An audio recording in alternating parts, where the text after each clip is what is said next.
চিংড়ি মাছ দিয়ে কচুরলতি রান্না করব। এখানে চিংড়ি মাছ নিলাম আর এখানে পেঁয়াজ কুচি কুচি করে নিলাম। এখানে গরম তেল বসাই দিলাম। গরম তেল বসাই দিয়ে এখন দিয়ে দিলাম পেঁয়াজগুলা, কুচি কুচি করা পেঁয়াজ আর কাঁচামরিচ দিয়ে ভালো করে নাড়াচাড়া দিয়ে দিব আর বাদামি কালার হয়ে আসা পর্যন্ত অপেক্ষা করব। আপনারাও আমার সাথে অপেক্ষা করেন। পেঁয়াজটা কিন্তু ভাজা ভাজা হয়ে গেছে। এখন কিন্তু আমি দিয়ে দিব চিংড়ি মাছগুলো।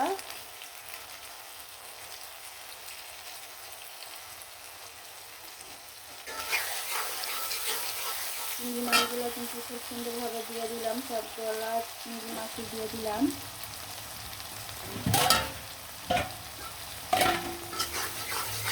দিয়ে ভালো করে নাড়াচাড়া দিয়ে দিলাম। এখন এক এক করে সব মশলা দিয়ে দিব।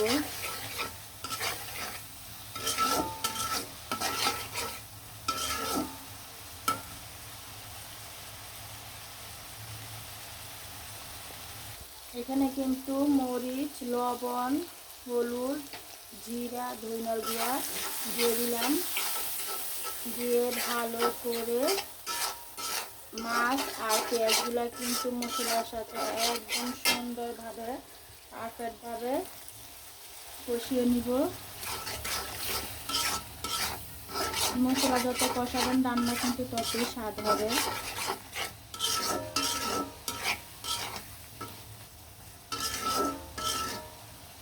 এরকম মশলা কষানো হয়ে গেলে দিয়ে দিবেন সিদ্ধ করে রাখা কচুরলতিগুলি। দিয়ে এরকম সুন্দরভাবে মশলার সাথে মিশিয়ে নেবেন। আমি কচুরলতিগুলি কিন্তু আগে সিদ্ধ করে নিছি। মশলার সাথে খুব সুন্দরভাবে নাড়াচাড়া দিয়ে মিশিয়ে নেবেন।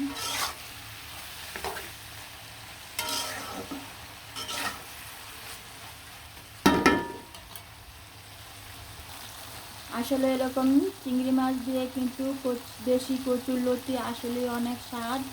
এরকম মজাদার রান্না দেখতে হলে অবশ্যই ফলো দিয়ে লাইক কমেন্ট করে পাশে থাকেন। আমার রান্নাটা কিন্তু হয়ে গেছে। খুবই সুন্দরভাবে আমি রান্নাটা করে ফেললাম। সবাই ভালো থাকেন, সুস্থ থাকেন, সবসময় হাসি খুশি থাকেন। শরীর, স্বাস্থ্য, মন দুটোটাই ভালো থাকে। আল্লাহ হাফেজ।